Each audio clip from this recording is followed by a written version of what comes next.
So a few years back, we played Dark Sun, and there just weren't any really good miniatures available for it.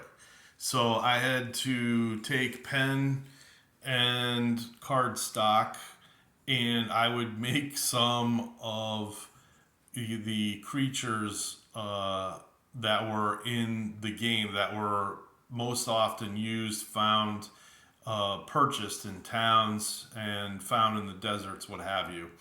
This was my version of the Erdlu bird, which could be harnessed and ridden like an ostrich, that sort of thing. We used a bunch of other birds. One of them was from the Fiend Folio, and they just had different hit dice and all that. And it goes in a description, a little bit of what they eat, what if you have to eat them, and all that. So one of the other creatures that you had to face in the game were Kanks. And these were also ridden.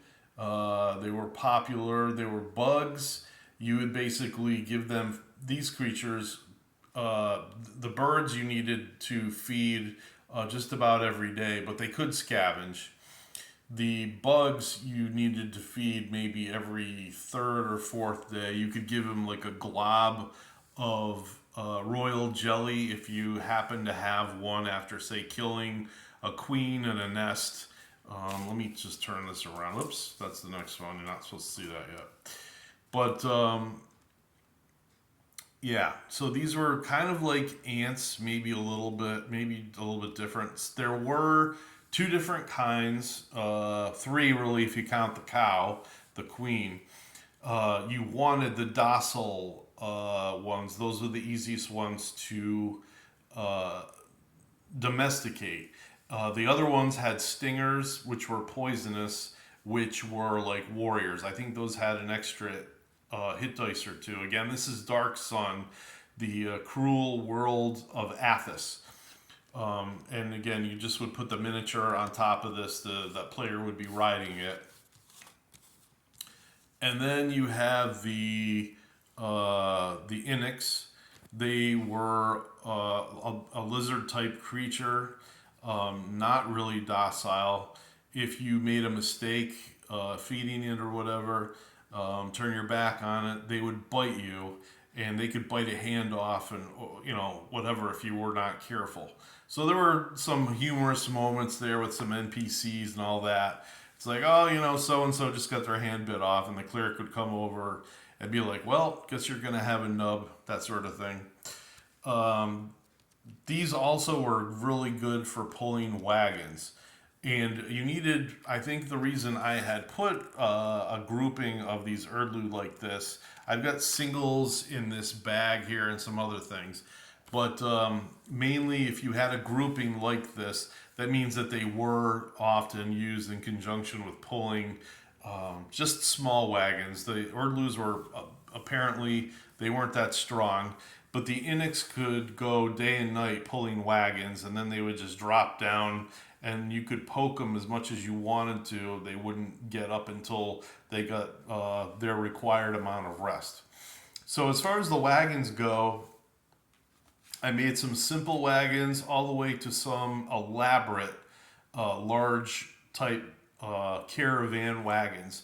And I don't think I saved everything, but we'll start out by looking at some of these, and you can tell just about what I was doing here.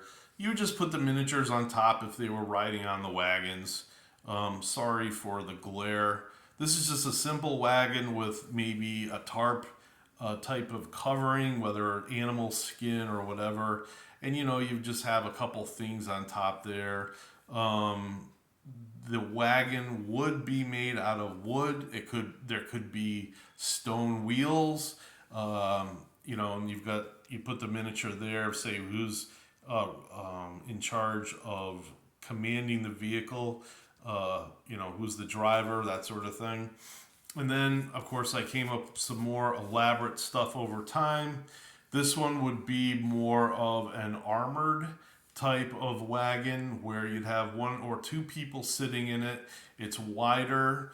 There are some main roads in the on the maps of the Athos maps that they give you in these box sets.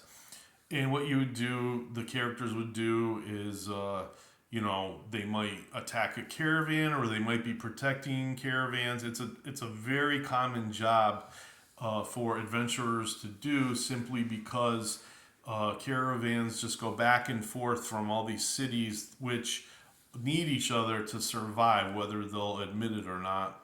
So this had probably some wood or maybe even a stone covering for the load that they were trying to protect. This is one that I really like. I wanted to keep it. Water is so important on Athos. And these right here just stood for maybe like, I want to say two, maybe like couple 100-gallon drums made out of wood. You held in place by strapping and all that. The artwork came out very good as far as I'm concerned, and this cart ended up becoming captured by the party at one time, so they had plenty of water, and there was definitely a long quest that they had to go on to, so they made sure to fill this right up before they left. And of course the clerics would probably cast spells into the barrels to continue to add water to it, just from the sun and consumption alone would start really using the water up. This is going to be a long video. So here's another wagon. You've got, it could be grain, it could be other things in there.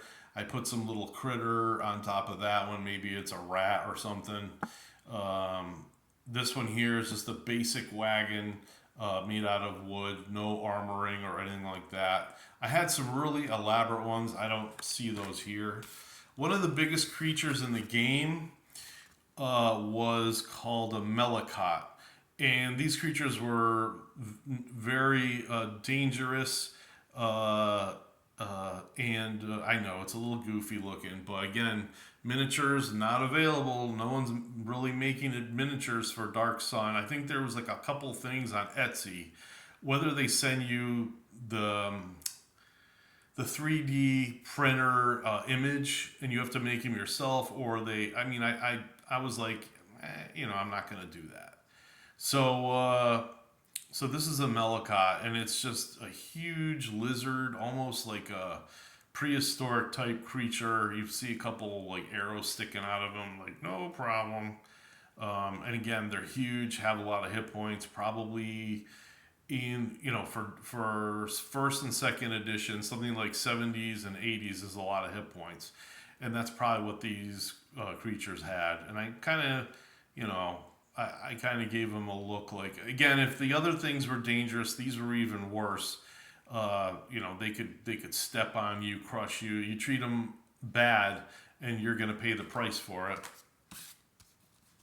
So I just have a couple more to show you. This would be maybe a typical party wagon. There's a lot of different things. There's some crates. There's bags. There could be wine skins. There could be like a chitinous shell from a bug killed. You'll notice that the wheels are a little bit different. They've got a little bit of armor protection. The sides might be a little bit bulkier, that sort of thing. And it's got water on it. So you've got two people that could sit in front to drive, that sort of thing. And here's one that we kind of first started with. I don't know why I put a number on there, but we did. This is probably one of the first wagons that they were able to purchase or steal. Both were very common in that campaign. You're just, again, trying to stay alive, and if you could do something and get away with it, you usually did. So again, you got your first, water thing on here. You probably have food in boxes or whatever.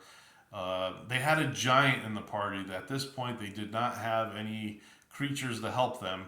So they the giant didn't like it, but they used him a lot for pulling the wagon. Out of, I would say, the 2 or 3 years that we played, the giant probably dragged the wagon around for a good half year to, I want to say, 3/4 of a year. This would be more of an armored wagon now, and I put these together with the Mellicott. There's a couple of really good illustrations in the box sets which show you the size of the Mellicott, and of course I had to slim it. I had to make it smaller to fit, on the table, and I didn't want to draw everything. So this creature is actually a little bit bigger than my thing here. And if you look, it's what, 4 inches by, I don't know, 6. Yeah. So anyway, this one here, he's dragging an armored cart where there's like a thing to protect from the sun. You've got archers up here, which is our tower, and then you've got the level below with arrow slits and even doors to go in and out of it in case your enemy got too close to the wagon. If they did, they could start chopping at the wheels and all that. And usually you just put a wizard or somebody up top there, and if you have warriors to cover him with shields or whatever, the wizard's going to be at least somewhat protected. So this right here, this represented. I probably used it in a caravan, maybe that the players had to attack, and then either they got their hands on it or maybe I just used it for one encounter. I did like drawing these things up. And then for this, like here, I know I used this for Dark Sun. I forgot where it was, but this side, it was a tower. I painted it. I feel a little bit bad for destroying it. It was pretty cool. But this side here was just they did have to dig down and whatever, or maybe the winds blew the sand, and it was one of those things where it's like, the sand would be removed from the pyramid or whatever it was for a couple months before it was going to be recovered, because that's what the deserts do. They kind of move the sand around. So there was a quest where they had to go underground and try to recover stuff. And then, you just got, oh yeah, and you just add some pennies for weight. So it just keeps it on the board. And then this here, I got just a bed. There was a place where they found, I think I called them Ravagers, which were like, just desert toughs that kind of attack, come out of nowhere, but they do have some sort of a